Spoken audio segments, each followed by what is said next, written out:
3D virtual camera as well, the Ricoh Theta, I think it's Ricoh Theta X, which is fantastic, but it has one drawback, which is 5 minutes at a time. So we've hit about 5 minutes mark, which is why you heard the delete. Anyway, so there we go, guys. There we go. This is another fun 3D print that you guys can do. And then there are a couple that I brought. Where did I put it? I swear I brought it. It's on this box. Oh, before we do the cars, there's one more. For those of you who are Lord of the Rings connoisseurs and enthusiasts, you're gonna love this, and you can see it rather well. 3D printed this in resin. I think this was on the Monoprice Mini resin printer, and it did a fantastic job. I may do this again on the Creality. I think I've got a Creality printer. I never got to do one on the Frozen. The Frozen would have been a fantastic print on that too, but one of my friends has bought it, and maybe someday we'll see a video on that, which would be amazing. But anyway, there you have it.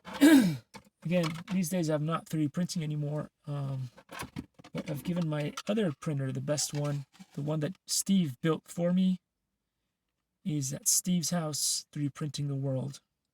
So hopefully we'll see something fun coming out of that at some point. Now, this was one of the old ones that I did, which is really cool.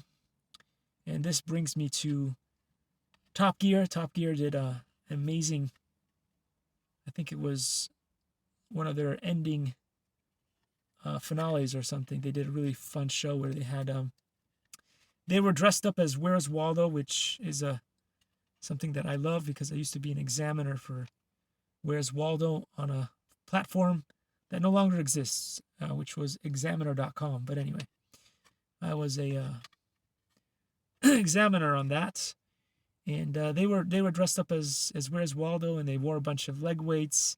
They even had like a chest, a whole like vest with weights on it and arm weights, and they did a fantastic thing there. It was really fun watching them run and then drive these cool sports cars. And my favorite of them all, of course, was the Toyari. Toyari, if you don't know what that is, it's a Toyota, so it has a Toyota chassis underneath, and then it's got a Ferrari shell on top. So you think you're driving a Ferrari, but really it's a Toyota, so it's going to be reliable, and the resale value is going to be better at the end of the day. So and this is the other one that was built again in collaboration with another amazing artists for the Marvination stuff. So main difference between these two is this one is a puzzle system and this one is not, which is why even on my other printer I was forced to print it in 2 parts. But if you have a G-Max or a larger printer, you could print this all in one go. And it's really cool. This is a Honda. This here is a Honda, obviously a modified Honda. The design is mine, but it's based off of a Honda. I believe the front is kind of like a CRZ and the rear is something else. I can't remember. It was a long time ago. I did all the sketches and stuff. Then I gave my sketches over to a fantastic 3D modeler, and they came up with this brilliant design here. Similarly, the same thing happened over here, where we had the Toyota Supra kind of style body, but then I had it modified to look the way that I wanted it to, which is a little bit different, and it has elements of other vehicles too. But the cool thing about this one, as I said before in a different live stream, is that you can 3D print it in parts.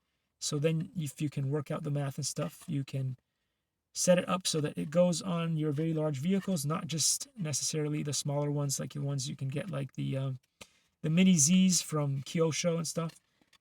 I made these so they would be like Mini Z Kyosho style size, or some of the other ones, low C.